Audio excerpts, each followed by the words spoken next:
Well, what can I say? Welcome to Collitalks, Transformative Conversations. And today, this week's very, very special guest, and the first guest on this podcast is none other than the amazing, intriguing, wonderful Dr. Anngwyn St. Dr. Anngwyn St. has been in my life now for 5 years, and my journey with her has been life-changing, not only for me, but for my daughter and for my grandchildren. So let me give you a little background on her because she deserves to be known more so, and none other than by people that are listening. So Dr. Anngwyn St. is a director and emeritus, systemically oriented social traumologist, founder, and main international specialist in systemic collective social trauma. She has advanced academic degrees given by the Western Institute for Social Research and the University of California at Berkeley. Dr. St. is also a cultural historian, therapist, and somatic educator, specializing in developing multi-modalities, cross-cultural methods based upon easily transmitted concepts for trauma education and recovery. Currently, Dr. St. is the director of the University Systemic Trauma Work, also of the Arizona Center for the Social Trauma International, ACST International. She has also served as advisor to the Drugs and Alcohol program at the University of California, Berkeley. She was considered as a colleague by Bert Hellinger, developer of family constellations, and for over 40 years has maintained a co-creative relationship with Peter Levine, founder of somatic experiencing, at the method chosen by NASA for trauma treatment. Dr. St. who is an international conference leader, has trained over 10,000 people around the world with over 60 years of career, has traveled widely in North America and South America, Europe, Russia, and Australia, teaching innovative ways of healing individual and social trauma. Dr. St. is the author of numerous articles and has written more than 10 books about trauma and family constellation translated into Spanish and German. Wow.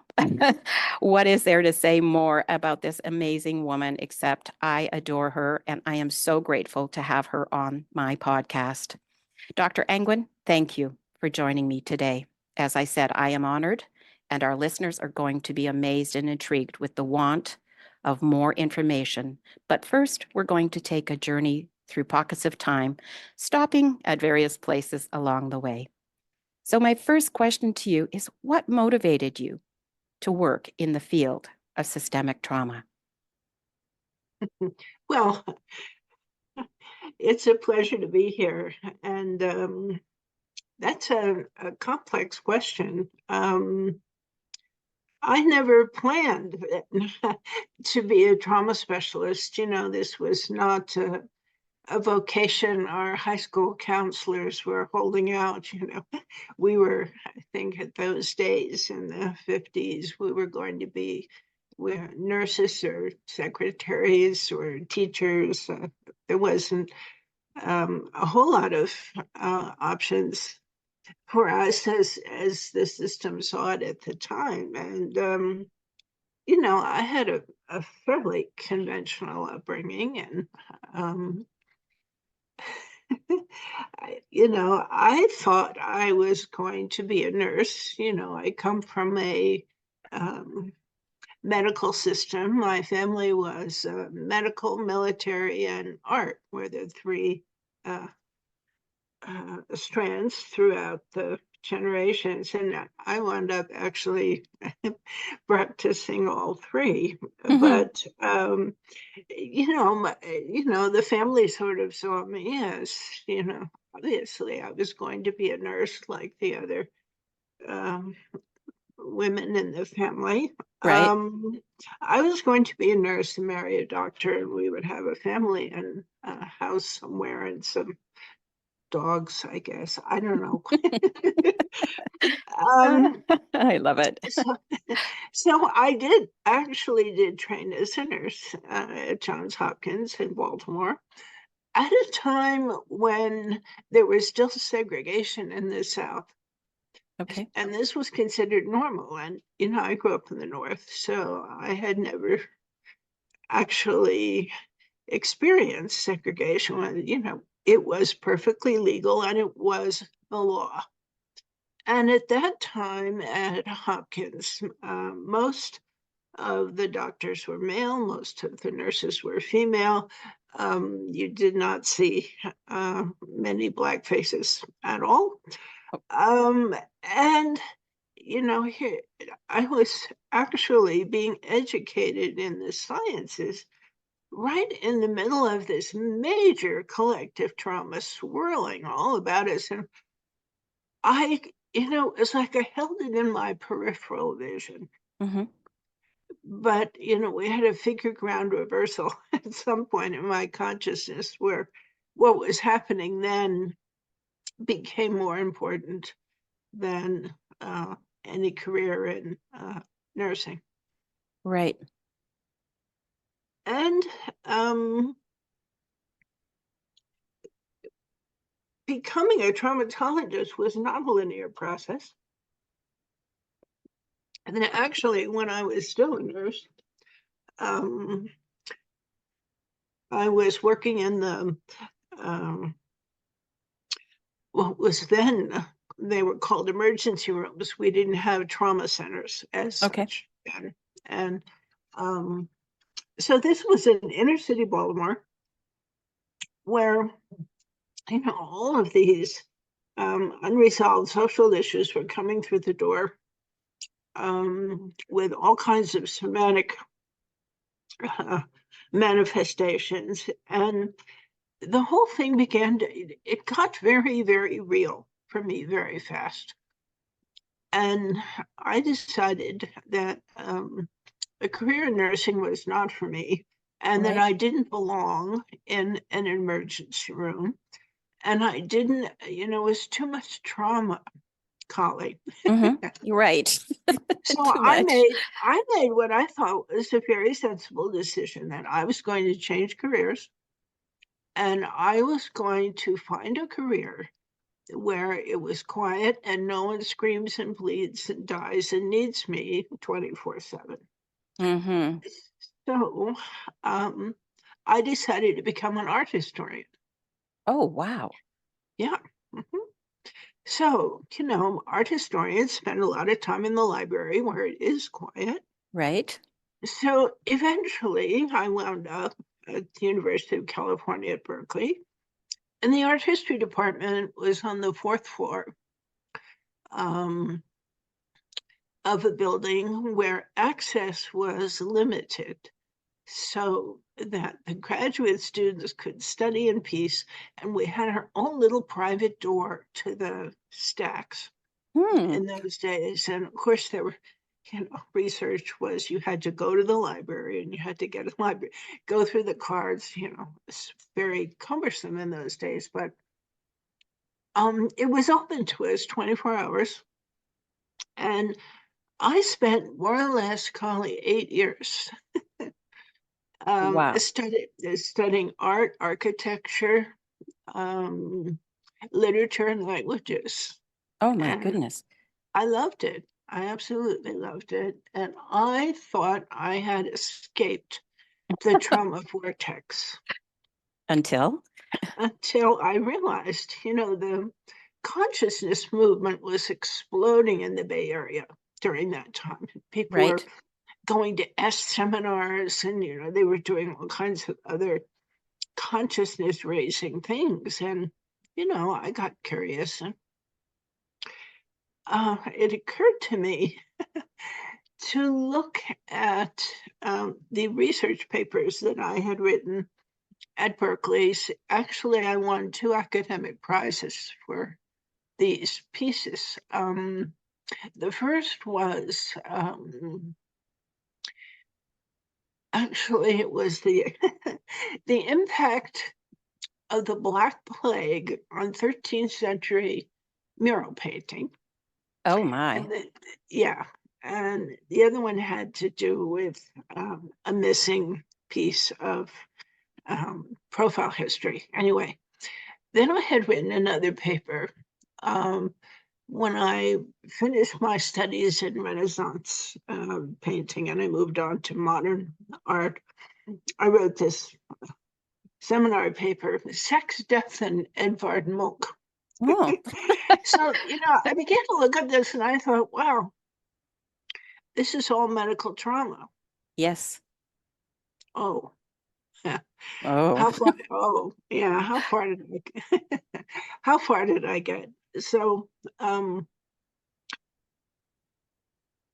while I was studying at Berkeley, it was a fact that German was required because most of them, the early great art historians were Germans. So the early literature is in German. So in order to stay in the program, we had to pass a language exam. So my languages were French, Italian, and of course, they required German. And given my family's war history with Germany, right. uh, my body did not like studying German. So what happened is I got all these spasms in my neck and shoulders, and I was really uncomfortable. And somebody said, "Oh, you should get Rolfed." Yeah. Mm. And I said, "What's that?" And they said, "Oh, just do it." So I was desperate, and in a lot of pain actually. And so I actually did get Rolfed by a lady who was an artist. She had a master's degree in sculpture. And basically what she does is she does your portrait with you in it, Anyway, as she was working deep into my neck and shoulders, I had all these flashbacks of the emergency, what it was called, the trauma center, and how I had compartmentalized that.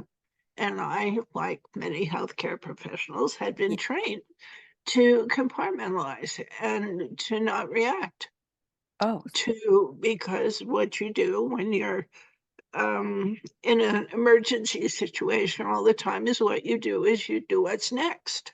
I right. mean, you don't sit around philosophizing about, race relations and other things, just do what's next.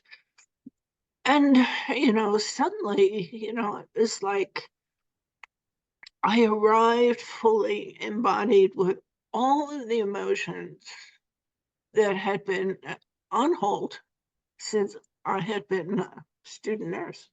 Oh my goodness. And I thought, and I found out their whole paradigm, with working with the fascia. I mean, nobody taught us anything about fascia in our classes on anatomy and physiology. No, not then. No, so Maybe not even now. not even now, maybe. Yeah. So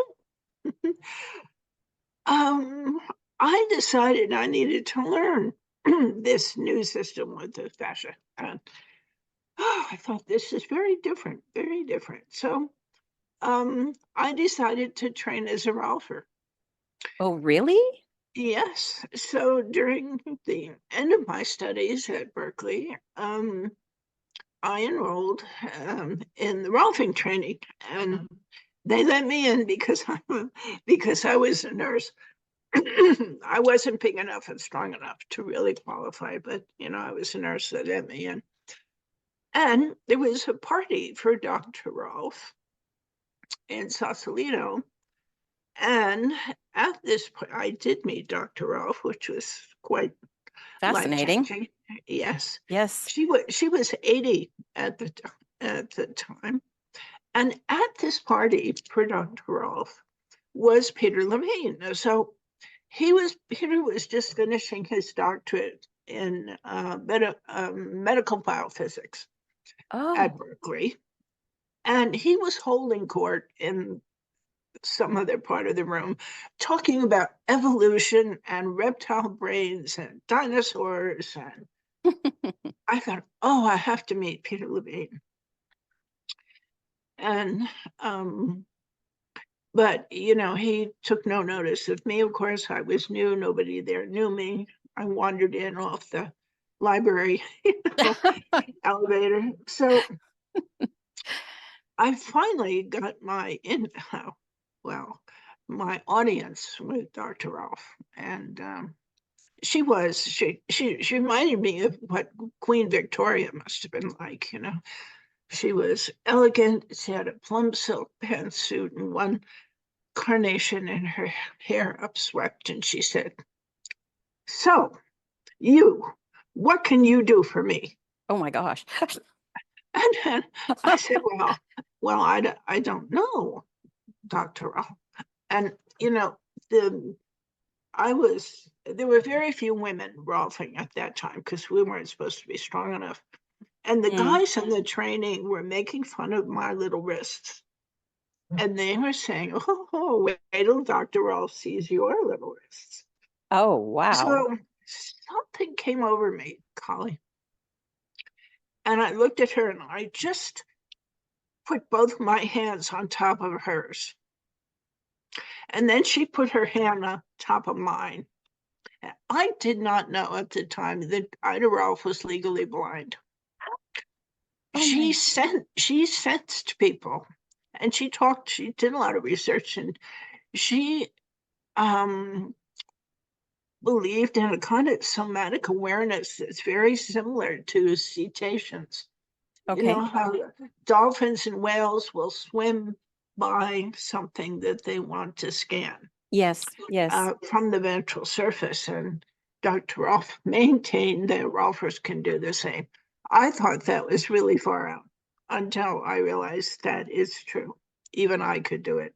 So anyway, there she was with my little wrists. And she said, you are a writer. Really? Wow. You need to write about Rolfing. Well, Oh, all I'd ever written was, academic papers about art history. And she said, "Will you do that for me?" I said, "Yes, Dr. Rolf." She said, "No malarkey." I said, "No, no, I'll no do it." And malarkey. I did. I kept my agreement. My first published paper, it was in a book, a chapter in a book, actually, was about Rolfing, a structural integration. Yeah. Mhm. And she read it. I mean, she had someone read it to her. I don't know. Must have, if she was legally blind.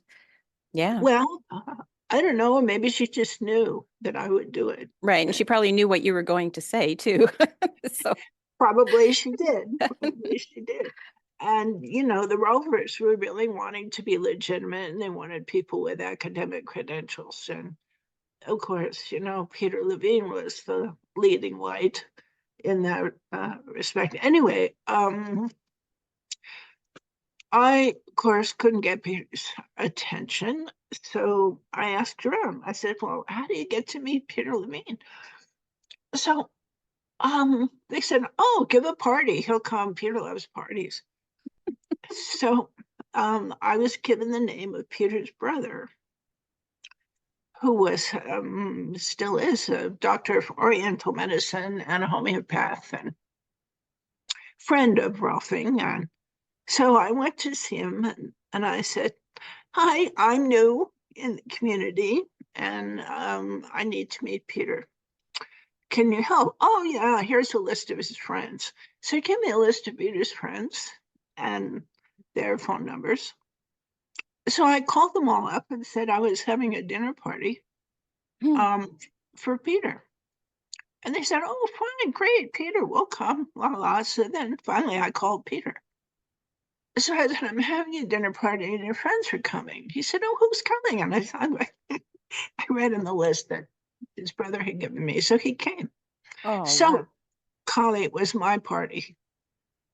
So I had his attention. Right. And Peter said, he said, trauma in the body. He said, I'm working on a method I'm calling somatic experiencing, and it's biologically and somatically based. It's something new. So let's talk about that. So we talked about that, and one thing led to another, and eventually we were invited back onto campus in the School of Public Health. We taught a course on Wilhelm Reich, and we had, I don't know, about 40 people in the class, and about 20 of those people followed us into the first SE training, somatic experiencing, which we did in my living room. Oh my goodness. With 15 people. Yeah. Wow. That's great. I love it. So, I felt that I had escaped academia. I had escaped nursing, and I was really very impressed and very intrigued with Peter's model. And we began teaching trainings in other places, including Europe. And I was very happy doing that. And I was teaching SE in Munich.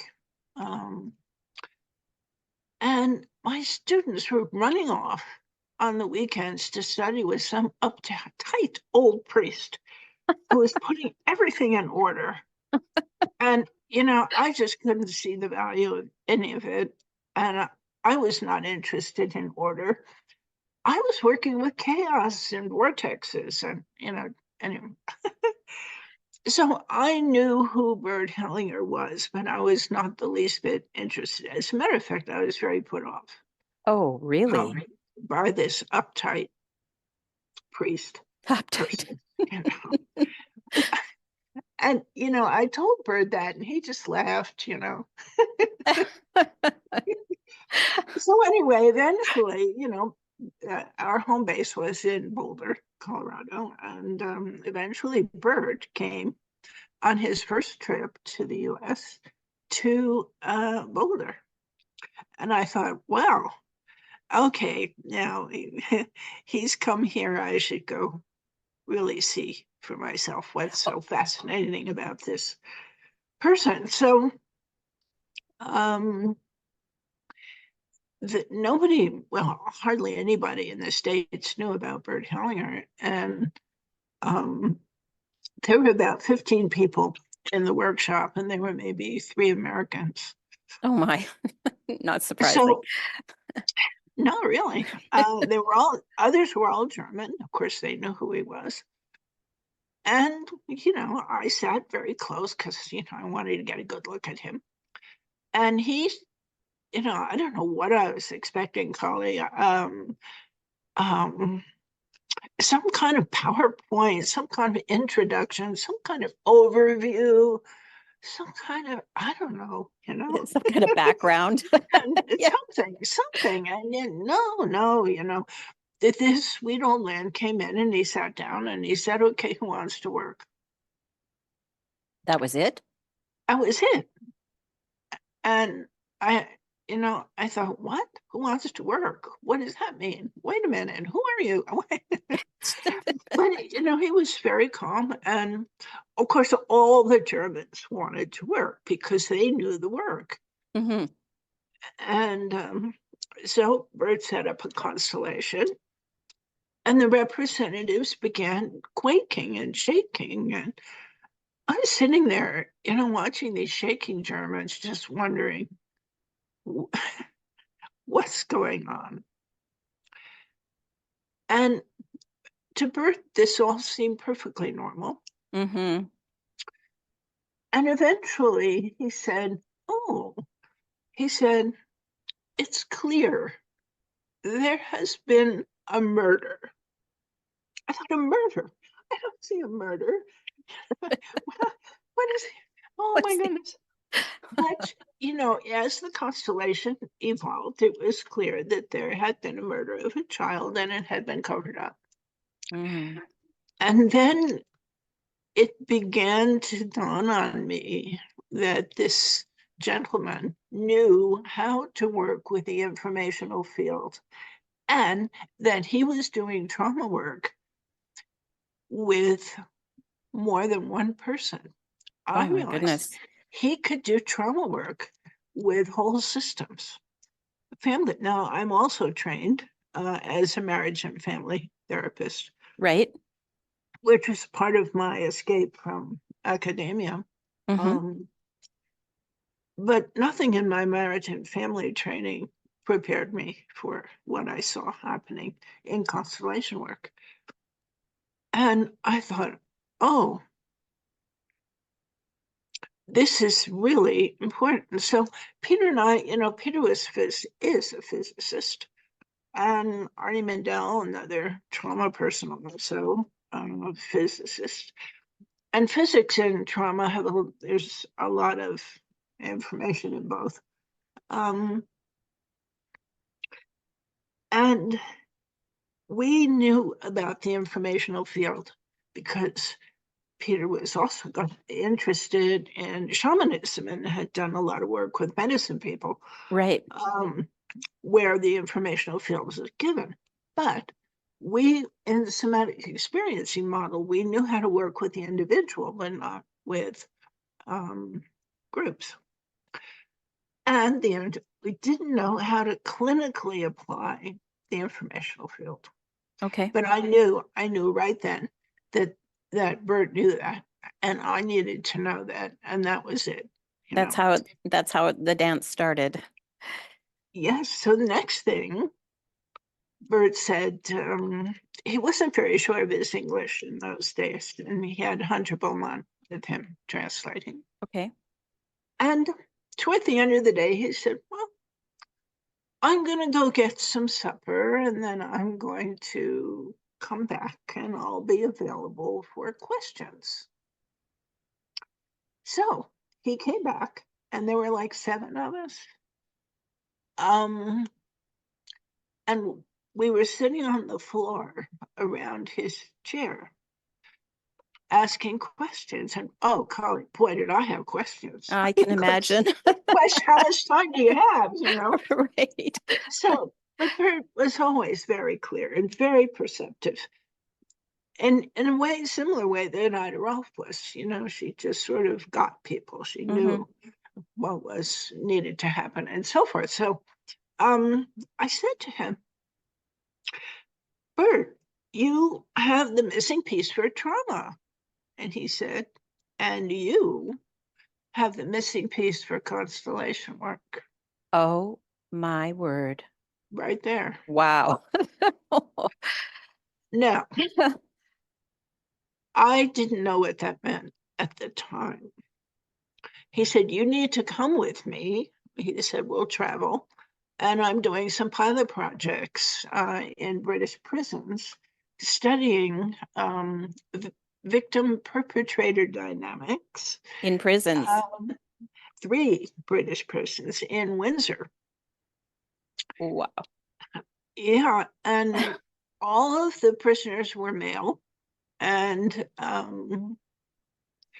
had been sentenced without parole. So they were all, murderers. And so, of Mm, course, I went. of course. Yeah. Oh my And, goodness. that's when I met Gunther Faber and Stefan Hausner and Berto Altheimer and, my long-term friends and colleagues. But I was the only American. There were And about female. there was another lady there who was a prison warden, uh, and another lady who was a cranial sacral therapist. She was Bert's cranial sacral person who had been the liaison to get him admitted to the prison Oh, because there is research that violent criminals have a history of a head injury. oh, I would not doubt it for sure. The So, occiput, yeah. So she had been involved with this program of bringing cranial sacral work into prisons. And, Bert got cranial work from her, and she was sort of the bridge. So, yeah, that were mostly men, maybe 15 of us.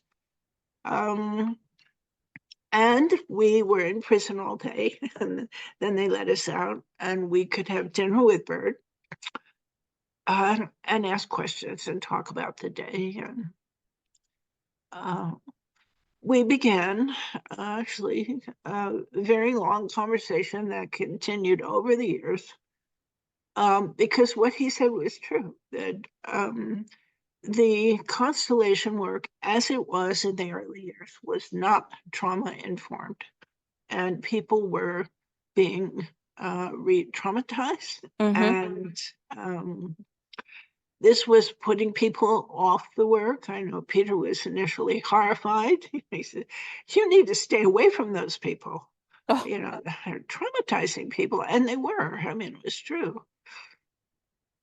So also, the German method is very authoritarian, right. and on and on. So Bert really wanted to meet Peter, and Peter was really not sure. He wanted to be associated with Bert Hellinger. So uh, Peter and I were working in Switzerland at the time. We were working in Zurich and Lucerne. And, I said, you know what? You can object to their method or you can educate. Mm-hmm. They're reaching out. So that struck a note. So what happened is Bert joined Peter and me at Lake Lucerne for a 5-day residential workshop Okay. where he brought his people, I brought mine because I had my own institute by that time, because with my systemic orientation, I didn't fit very nicely into Peter's um, institute. So we had my people, Peter's people, and Bert's people for 5 days. Oh my goodness. And, yeah. And Bert concluded that his facilitators should become trauma informed. Oh, And that was a major shift. And many of the German and Swiss and Austrian facilitators did that, and it was much slower to take root in other parts. right. It would be for sure. Yeah. Mhm, mhm.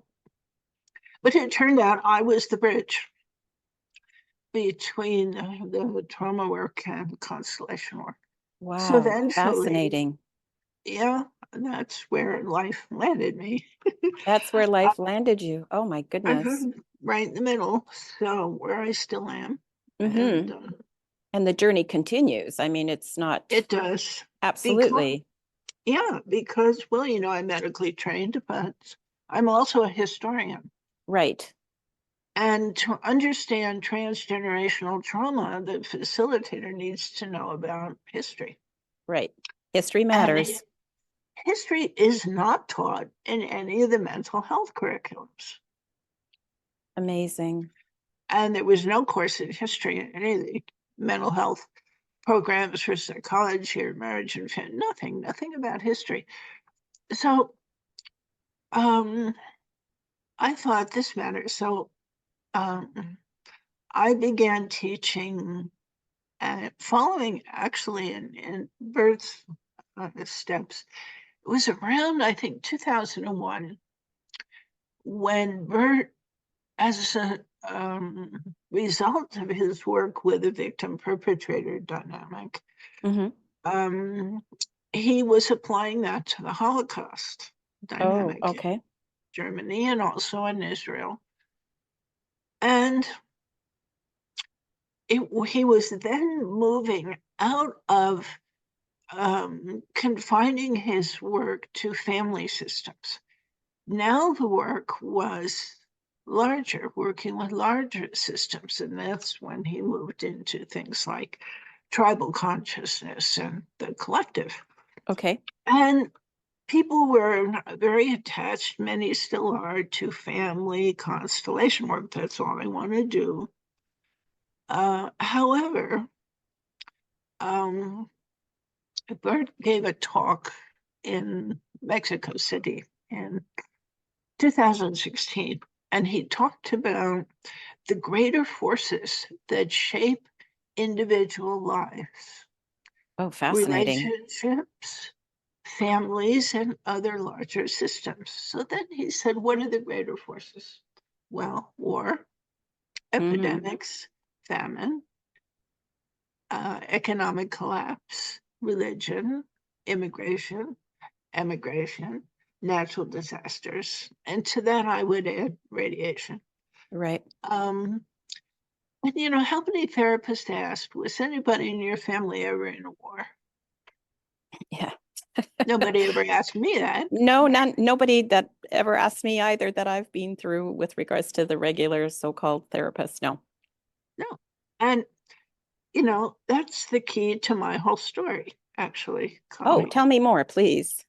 Well, I was born in the middle of World War II at a time when the outcome of that war was unknown. Okay. So, yeah, my entire family was in that war. In the men and the women, the men were soldiers, they were medics, they were bomber pilots, the women were nurses, on and on. So there's no way to understand my family with by leaving World War II out of it. No. And my father was killed in the war. Oh, my goodness. And yeah, so the war, How old were you when he when he he died, 13 months. Oh, wow. So it's no surprise that I eventually became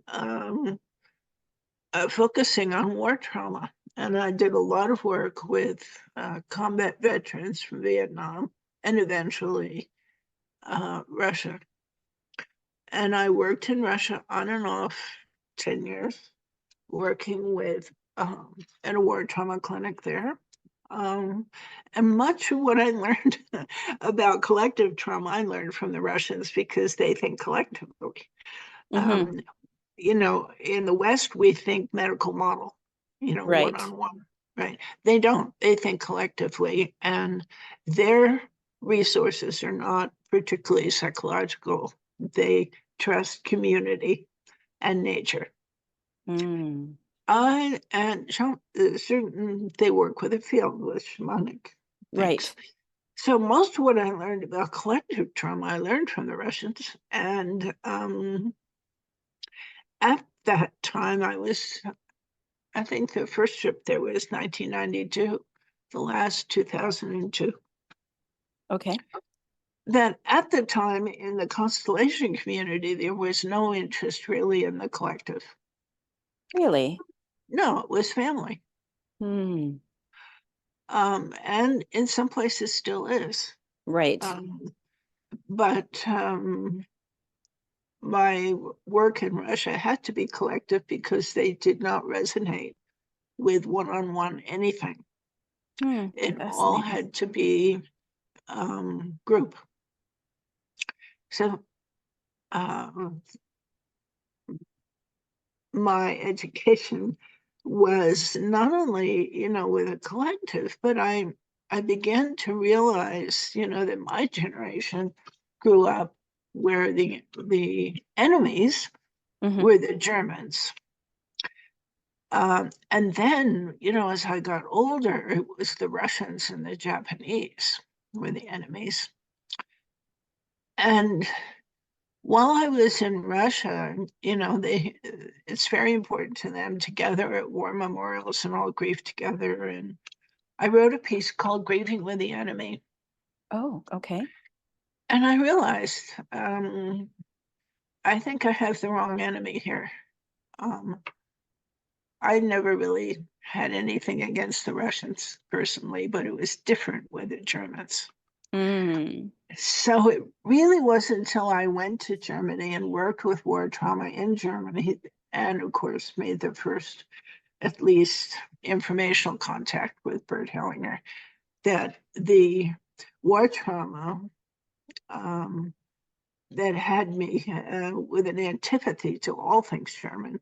I also had a German stepfather I was not fond of. Mm. He ran the family like a boot camp, So I felt like Yeah. I grew up in the German army, so in the Wehrmacht at home. Anyway, all of that resolved, with my work in Germany, with the Germans, and meeting Bert, and I thought grieving with the enemy, that's, it's very important. And Bert was saying on the level of the collective, it does not work for us to get together and only grieve our own dead. Right. That we must get together with the other side or sides, and we need to all grieve together. The inclusiveness, right? Rather than exclusion. Otherwise, he said, the cycle will continue. Mm-hmm. And he said, this is why war memorials don't work, Hmm. in order to prevent war. And I think that's true. They're important gathering places, but can you tell me how any war memorial has prevented war? I can't No, think of one. I can't either. It reminds me of that song, I Can See Clearly from Both Sides Now, right? One has to Right? include, absolutely include. And this is part of what you teach, in the university, right? That's what Mhm. I've been learning and continue to learn. It's so vital to include, to include, to include. Yeah, and in a linear way, excluding the problem person is the first response, and it doesn't work. No, In repeat, rewind. Yeah, because in systemic theory, when you exclude someone who belongs, someone else in the system will have to take their role. And Bert's body of work around belonging was, still is, very important. Uh, and I just did it again on who belongs, because we're very confused about who belongs, and we think if we don't like somebody, we can exclude them and then they don't belong. But Mm-hmm. that's not how it works at all. Belonging No. is, no, it's quite complex. So he had different ideas about immigration and immigration, and in a country like ours, and I think is up in Canada as well, and other places in South America where we have large immigrant populations. In this country specifically, the message is, once they got here, they got the message. Okay, Yeah. now you're an American, you must speak only English, you forget where you came from, you forget your customs, and you do things our way because you need to assimilate immediately. As a result, subsequent generations don't even know who their parents or grandparents or great grandparents were, or where they came from, or why they left. Right. Right. And Bert said, who was left behind and what happened to them? Mm-hmm. Because then you have systemic entanglement. Right. And then people say, well, how can I work with who is left behind because I have no information? Well, the field knows. It does. It does. It So, does. absolutely. So, there are ways to get that information. And, as Bert said, the informational field and the medicine people, the shamans, have always known um, that the informational field is interactive. So, it communicates when you want information, it communicates through synchronicity, coincidences, and dreams Mm-hmm. and constellation work. And constellation work, absolutely. I Absolutely. I find it fascinating that you know, well, kind of concerning in a way too, that other constellators, facilitators don't reach into the necessity of the systemic portion, that, the collective, the system. It's having trained before without that and having trained now with you. I mean, it just is, it's mind-boggling how others could not include that. There's that word, Well, they don't, because in traditional training, many facilitators are doing family therapy with representatives, but they're not really doing the kind of systemic constellation work that Bert taught. And it's human nature, when a new model comes out, there's always the newcomers who think they can do it better. Right. And improve, and take it and make it their own in a different way. Yeah. Right. And this always happens, it happened with Rolfing, it happened with Jungian work, with Freudian work. I mean, it's just human nature. However, at the university, as you know, our teachings are very close to Bert's original. Right. Absolutely. And there's so much in terms of for me, I remember precisely, and I'm going to ask you to describe it, because I know with regards to you mentioning terrible knowledge. Yes. And if you could expand on that for our listeners, because I just was totally like, wow, when I heard you say it, what it means. Well, there's many ways of saying this, it's like, it's the wound that gives the healer the power to heal. And people who have nice, predictable, safe, stable, garden variety lives do not become healers, and they do not become trauma specialists, because the credential is really in life experience. You can't get it from a book. And I learned this term, terrible knowledge, from combat veterans. Then I was working for a while with a wilderness program with Vietnam veterans, and the methods in that program were non-psychological. They were very similar to the Russian model of using nature, and specifically avoiding any kind of psychological vocabulary. It's about, regaining balance and centering, all that sort of thing. And the vets had a term, terrible knowledge. And as they said, they always knew who had terrible knowledge. That people have terrible knowledge know when others have terrible knowledge and when they don't. And they explained that therapy was never successful with them, because they had these nice people who wanted to help but had no terrible knowledge, and they would not open to them because they knew these nice people are just not going to get it. Precisely. And yeah, and they accepted me mostly because I was a nurse, and they like nurses. They don't like therapists. And they called me Nurse Jane. So I became Nurse Jane. Nurse Jane. Yeah, Nurse Jane. And the truth is, and the Russians use that term also. And with terrible knowledge, the only way to get terrible knowledge is terrible. Right. And that's exactly what you got from when your father passed in war. Yeah, and other things, and other, yeah, absolutely. But they knew, they could sense it in you. Immediately. Yeah. Yeah, absolutely. And, those with terrible knowledge are slow to trust and often very skeptical. And in a conventional sense, the therapist would see them as resistant or non-compliant. but it's that their terrible knowledge is not recognized or respected. And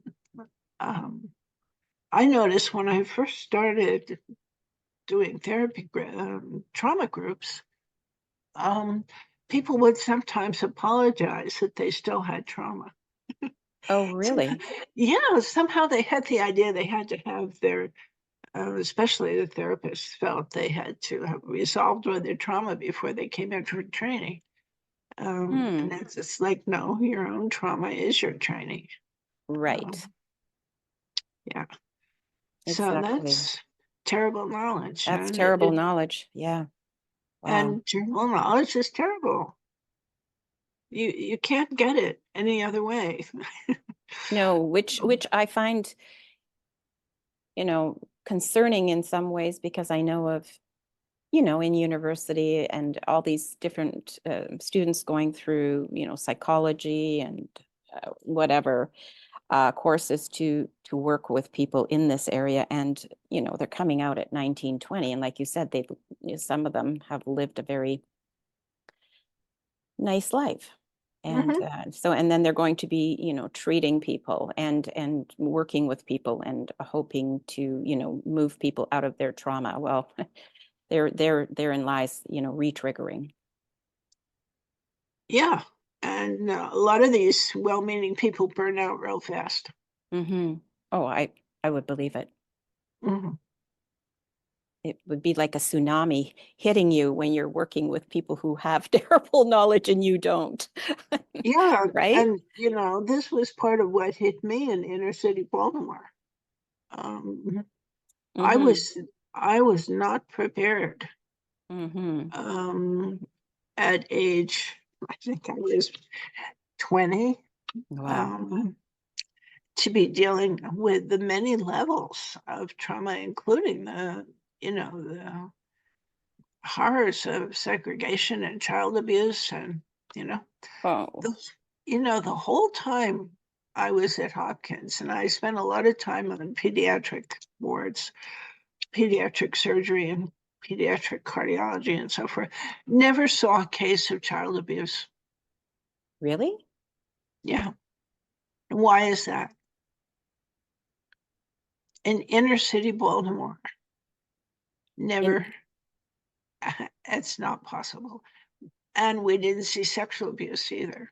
No sexual abuse, no child abuse. And what it was is people just didn't see it. mm, I mean, talk about blind spot. right. Hidden. Yeah, Mm-hmm. Wow. no, no, Just not available. it's just not there. No. No, no, kids covered with bruised and broken nose and so forth. But, what they Fell need down is the stairs. Yeah, right. yeah, what they need is a surgical intervention and send them home. And repeat, rewind. Yeah, and there was absolutely no discussion of sexual abuse um, in any of the courses in pediatrics or obstetrics, gynecology, where, you know, um, in those areas, sexual abuse tends to manifest somatically, Mm-hmm. but nobody saw it. No Right. such thing. No such thing. Wow. This is why, I'm so grateful to you to be here today with our listeners, because your university that, was co-created with Graciela is, well, there's not enough words for me to describe my gratitude towards what you have co-created. But our listeners need to know about this because people need to be trained, I believe, in ways that this is known to them. And your university, if you could expand on that, Dr. Angwyn, just, a little bit with regards to, the brilliant professors that you have, you know, with as your team. If you could just talk a little bit about that, because people don't, the people that don't know, and I want people to know about this so that they can actually, come in and go, wow, I would like to learn, I would like to grow, I would like to, heal. And I've been able to do all of that through the university. So if you could just spend a few minutes sharing about the university. Well, the reason the university exists is really Graciela Lauro. It was her vision, not mine. And I had been teaching internationally and in South America. And Argentina was my international home base.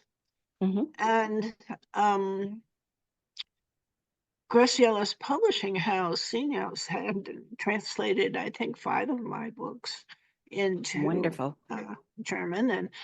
And Graciela had a lot of contact in publishing and personally with Bert Hellinger, so we were on the same page, absolutely. And, it never occurred to me to found a university. I mean, not at all. But, what happened was so sudden.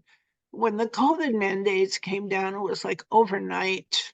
The Mm, borders closed and all my international events were canceled. right. And it took me about 3 months to accept that the restrictions were not temporary. Mm. And I had trainings going in South America, which were interrupted.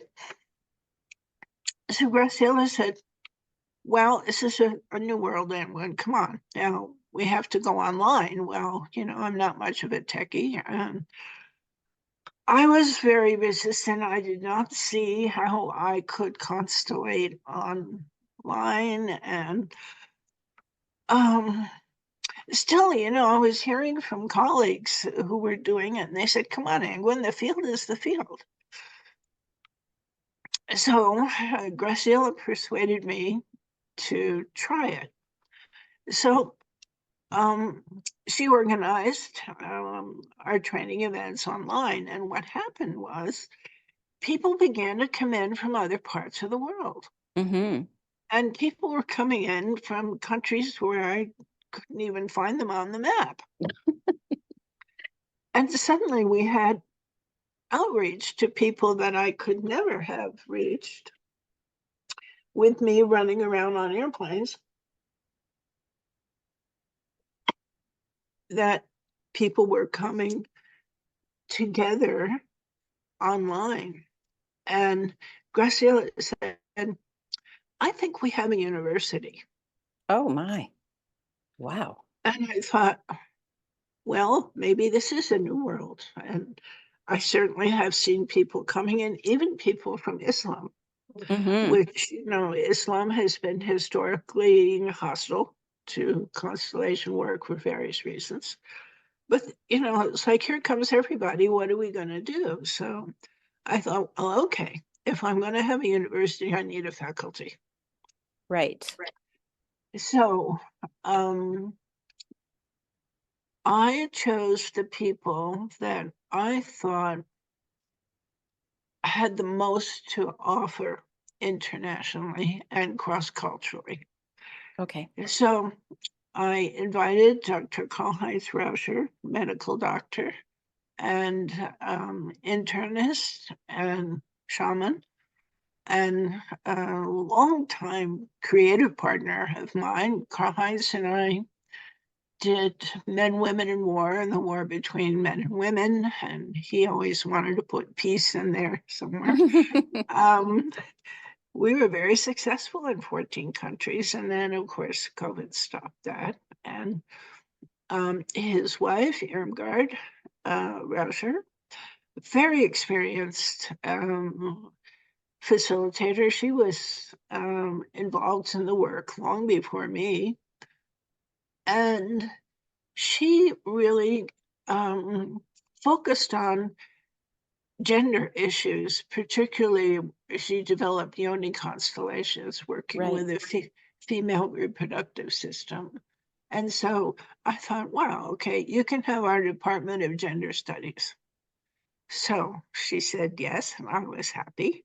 And then I thought, well, trauma is not only in families and relationships, that organizations have trauma too. They cause trauma and they're traumatized, So we Mhm. need someone who specializes in trauma and organizations. So I invited Julio Principe from Mhm. Peru, who I met when I was teaching in Peru. So he was happy to join our faculty. And then Nir Esterman from Israel. And I've known the other faculty for decades, but I had never met Nir. Okay. And he was adamant that he belonged on the faculty. And Graciela wasn't so sure. And she said, we haven't met him. And so basically, he said, let me show you what I can do. So he set up this event on Bert Hellinger, the anniversary of Bert Hellinger's death or his birthday, one of those, interviewing me. And he set it up with 5 language tracks. Oh, Spanish, English, Portuguese, German, and I think Russian. Um, And I realized, yes, he's right. He's absolutely right. He near belongs on the faculty. So I was very happy. And he's brought his shadow work constellations to the university, which have been very successful. And, I am of the view that facilitators should do some shadow work hmm, because, as Near says, every method carries the shadow of the founder. right. And ours is no exception. Hmm. And there's the shadow of the facilitator, the shadow of the culture, the shadow of the venue, right?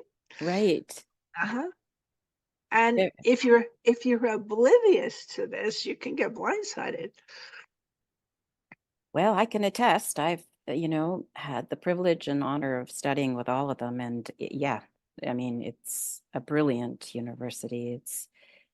There's just so much to learn and so much to uncover at a very deep level so that, as Near says, right, with regards to the shadow, I mean, I've been working Mhm. on that since taking the courses with him, and yeah, little did I know. Yeah, it's all good though. It's all good. Yeah, it is all good. And um, I feel very fortunate to have this collection of experts with us. And Graciela and I are committed to free speech and no censorship, Right. that we do not censor anything that the faculty says or does. Um,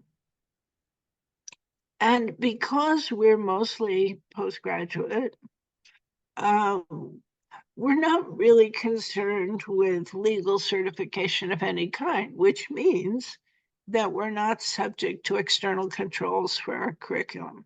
Mm, And that's very nice. very, very nice. Yeah, absolutely. I'm looking forward to the more because I know I have, continuing classes coming up, and I'm just really excited to, share this with the listeners because there's such great opportunity in the university and just to learn from experts who have embodied this and Mhm. it's a brilliant composition of people and opportunity. you know it really is. And you've written, we're getting close to the end here, but I just wanted to ask if you're going to be working on any more books or a No, book. No. no, no, Oh, okay. no. Um, and it's not about writer's block Right. either.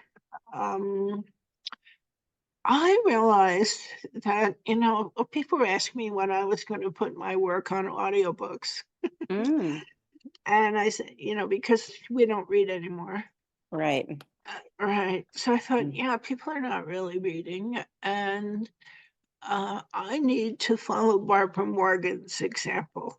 She was the editor of the Knowing Field for decades. mm-hmm.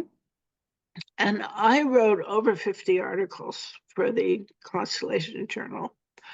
And she never censored me ever. You know, she was a brilliant editor, but she stopped, and the journal is no more. And now she's on YouTube doing this marvelous series on conversations with experienced constellators that are not softball. They are really deep dives into um, issues important Mm-hmm. to work. And I thought, yeah, she's right. And I think what I'm going to do is I'm going to do something similar. Oh, wow. Um, That's great. through the university. Mm-hmm. Well, I'll be giving, instead of writing articles or chapters, I'll be giving talks.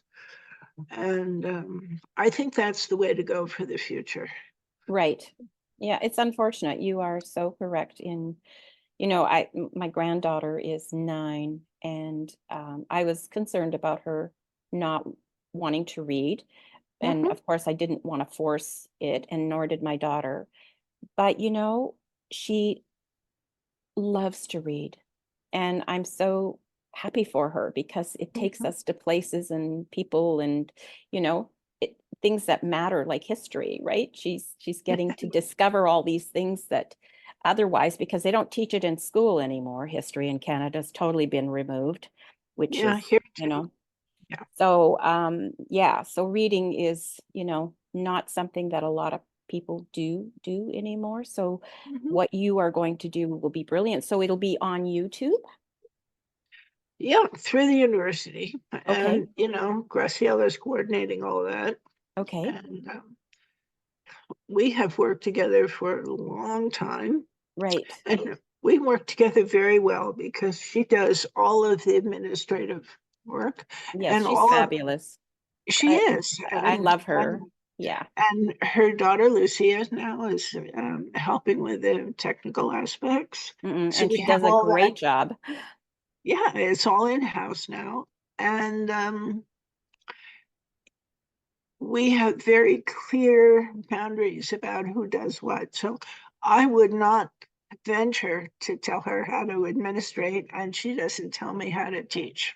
It's a And it perfect team. works.